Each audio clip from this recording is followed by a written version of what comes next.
Yo, back in the 90s when the Cowboys used to run through the Washington Redskins like water. Yeah, like they did last weekend. They beat them. And they ain't been beating nobody. I tell my buddies, right? I said, my some of my a lot of my friends are Redskin fans. My best friend was a Redskin fan. But the black guys, man, Cowboys suck. I said, Redskins suck. I said, you know what that R stand for, right? What? Redneck. Oh man. No, yeah, I'm keeping it 100, like y'all like to say. I'm keeping it 100. Redskins was a racist organization. I said, yeah, that R stand for redneck. That's what they should be called. The Washington Rednecks. But anyway, yeah, Redskins, racist organization. They was the last team in the NFL to draft a black player. Let me give you a little history. I'm seeing a couple of people here on YouTube talking about, oh, I don't know why they don't bring the Redskins back. Blah, blah, blah, blah, blah. Yeah, y'all don't know y'all history. Talking about Aunt Jemima, Uncle Ben Rice, liberal this and liberal that. Tell you a little history about the Washington Redskins. Ain't nobody trying to hear that shit. I see this congressman talking about, yeah, let's bring the logo back. You know, it ain't like they want that shit banned just to be banning it. Redskins was a racist organization. That's why George Preston Marshall, the original owner, was a segregationist. You know what that means? Yeah, he was a Klan member. Yeah, the R stand for redneck. That's what it should be. Should have been a picture of should have been his picture on there with the R. Give you a little history on the Washington Redskins. For all you people that's talking about the Commanders should change their name back to the Redskins, first of all, y'all don't know y'all history. First of all, George Preston Marshall was a racist, okay? George Preston Marshall was like Jerry Jones. He was a businessman, except he was a known racist. He was a Klan member. You got to go way back. You guys are now, talking from a 2024 viewpoint. But if you got to go back to the beginning, to where George Preston Marshall, the owner, was a known racist Klan member. His second football coach was named William Henry Dietz, right? This man claimed that he was an American Indian, right? William Henry Dietz. Well, he was born in 1884, Rice Lake, Wisconsin. So this guy was claiming he was an American Indian. This is the second head coach. Dietz's heritage was first contested in 1916 after former neighbors who settled on the Pacific Coast heard he was posing as a Native American. In December 1918, the Federal Bureau of Investigation looked into his heritage after he registered for the draft as a non-citizen Indian with an allotment. The Bureau found he had taken on the identity of James One Star, an Oglala man of the Pine Ridge Indian Reservation, 12 years his senior, who had disappeared in Cuba in 1894.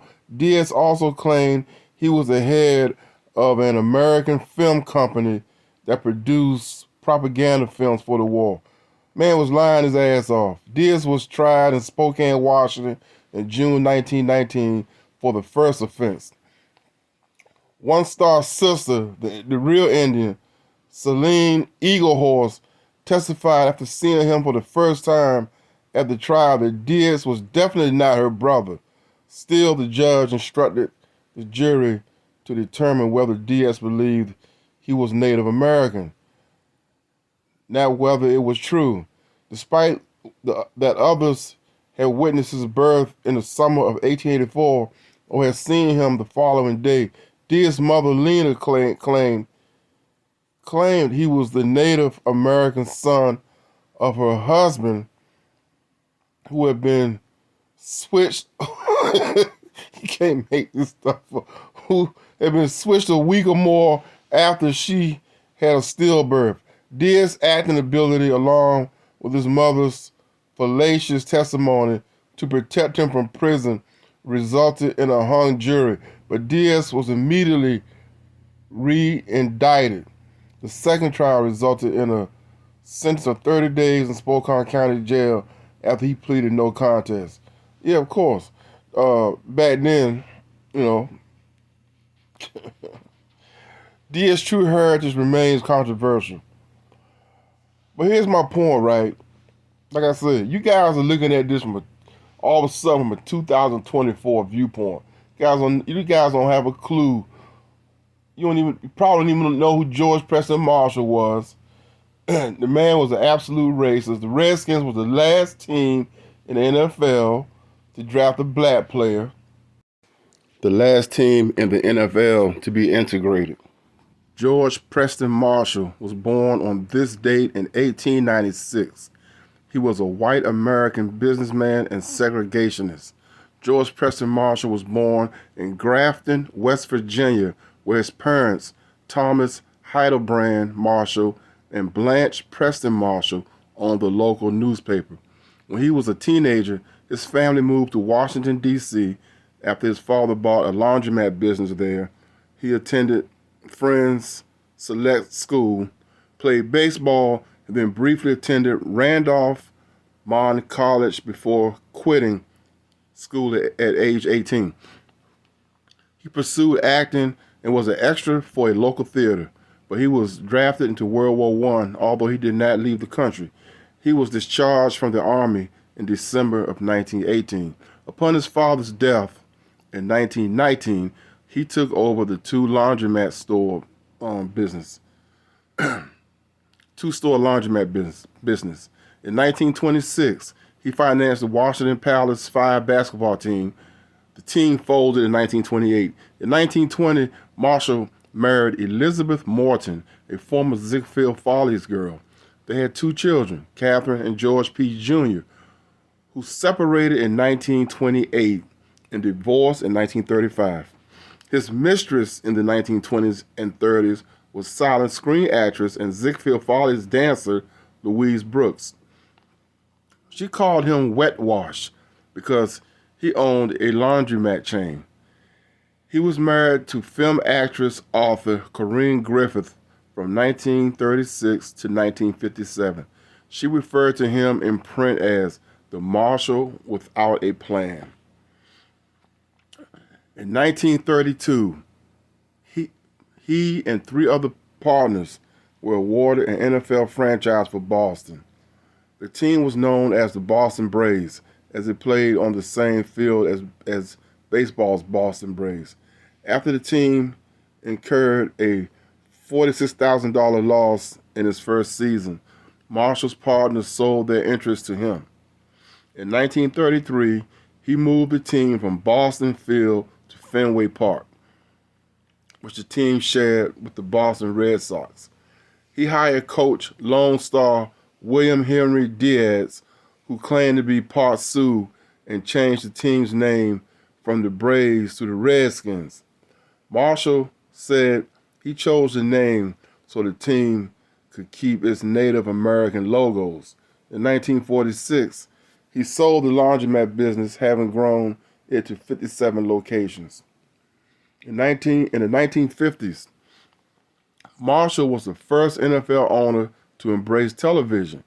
In 1960, Marshall opposed the addition of the Dallas Cowboys to the NFL, ending the team's stature as the only team south of the Mason-Dixon line. He only agreed to the addition after a rival acquired the rights to the fight song from the music writer and threatened to prohibit the team from playing it at games.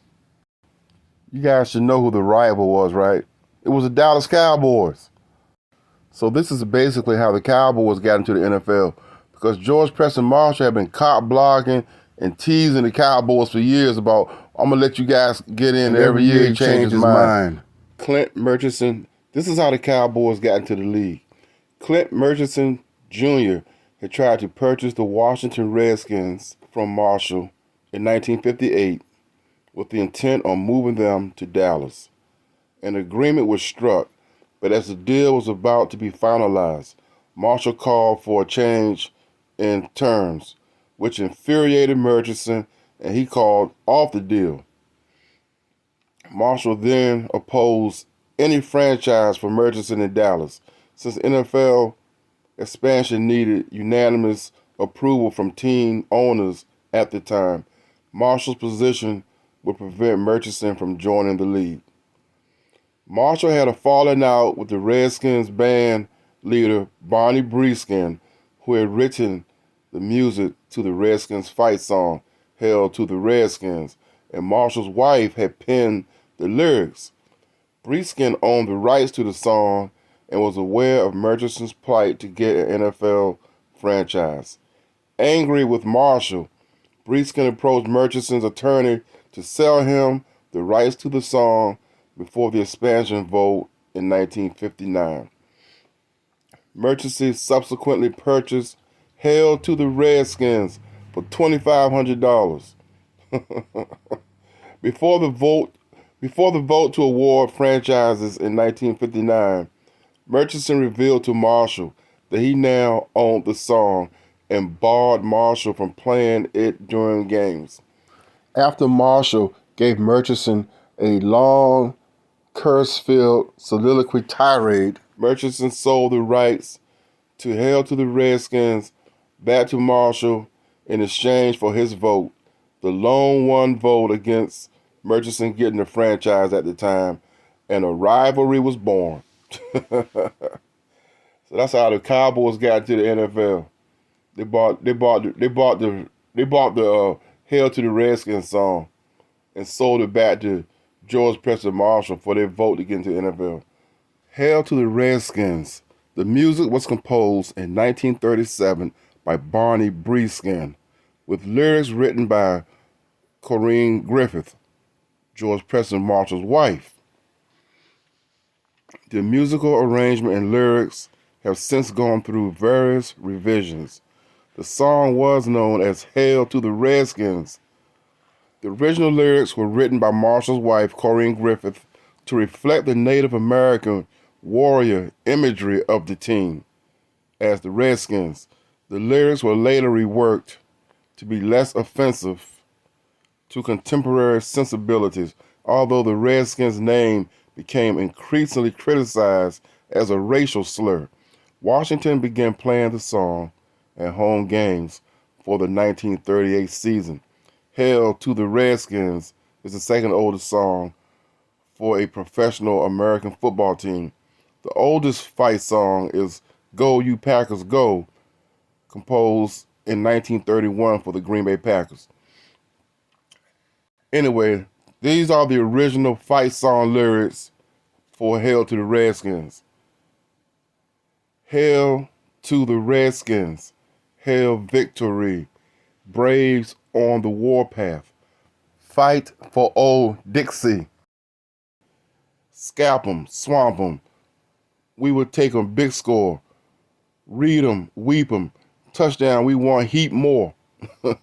Fight on till you have won. Sons of Washington, rah, rah, rah. Hail to the Redskins. Hail victory. Braves on the warpath. Fight for old Dixie. See, that's how the original lyrics go. People found that offensive. Okay, read them, weep them. We want heat more. The first revisions in 1965 removed lyrical and musical reference to Dixie. The song's original first stanza had evolved into the line, Fight for old Dixie, while early arrangements of the song closed to the opening of the Southern folk song, Dixie. The Redskins played south of the Mason-Dixon line, and as there were no established NFL teams in the region until the 1960s, Marshall aggressively marketed his franchise as Team of the South. He would recruit players from Southern schools, refused to employ black players until 1962 when he was forced to do it, and feature Southern bands at halftime, and signed contracts to feature the team on Southern radio networks and television networks. In July 1965, a black Washington fan wrote to the owner of the team describing the racial unrest that Dixie caused and asking for it to be stopped.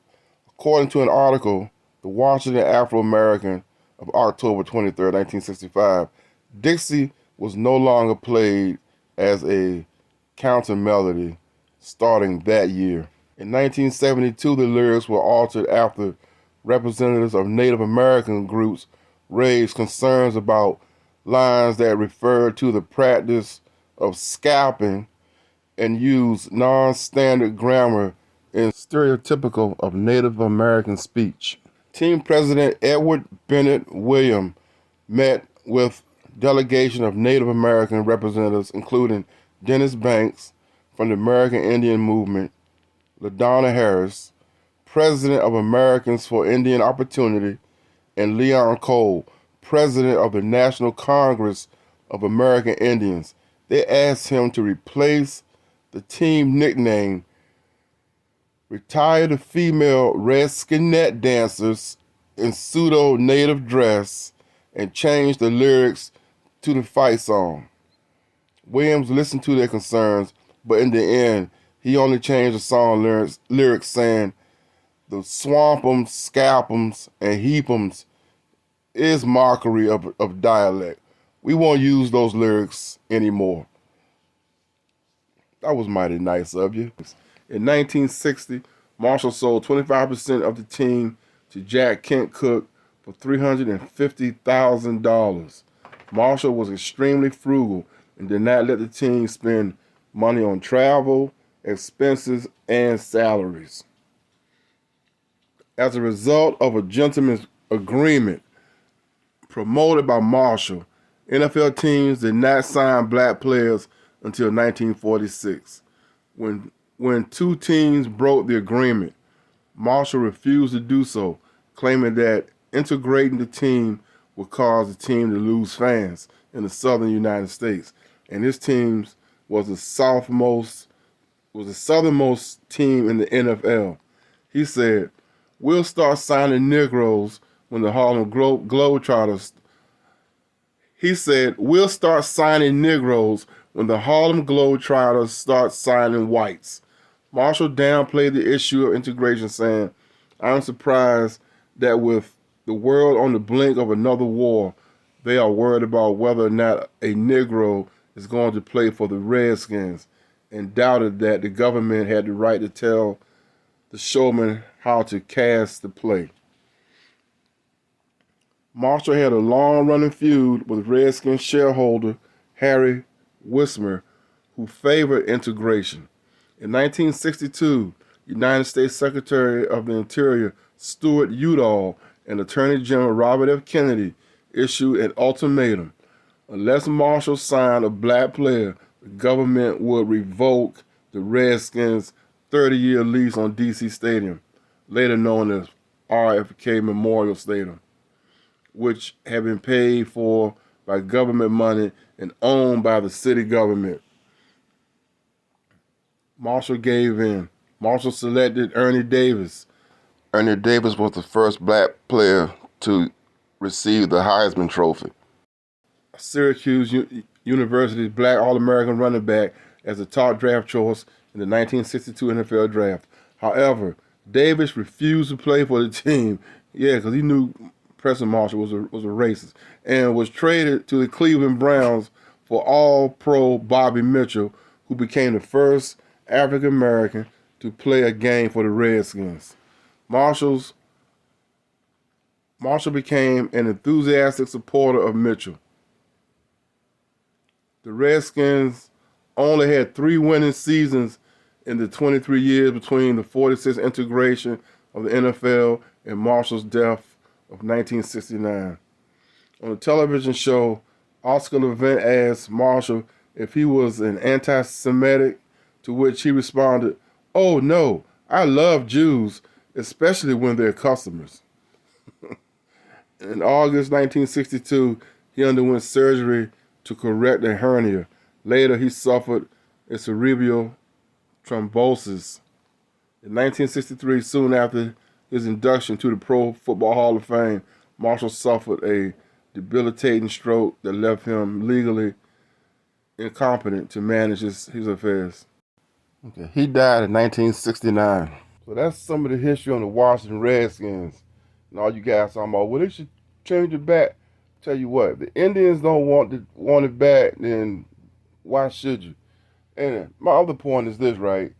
How would you like to have a team called the Washington Blackskins, right? And that one player on the team was black. Can you? I can't. It's not one Indian that ever played for the Washington Redskins. Now can you name me one Indian that played for the Washington Redskins? Okay. I'm sure if it was an NFL team called the Washington Negroes, and that one person was black playing, you'd be like, man, how the hell y'all got? Right. Like I used to tell the brothers, DC, every time they see me, man, you a Cowboy fan, they suck. I said, Redskins suck. I said, you know what that R stands for, right? What? I said, rednecks. I said, y'all represent, that's what the name should be, Washington Rednecks. Oh, man, that was a long time ago. Wasn't that long ago. 1962, last team to integrate. I'm going to leave on that note right there. Walking around that R on the side of your head looking all stupid. Y'all need to learn y'all history. And this would be my suggestion. Keep the logo there and just change the name from Redskins to Warriors. The Washington Warriors. That's got a nice ring to it. And you still representing the Indians, but you're not being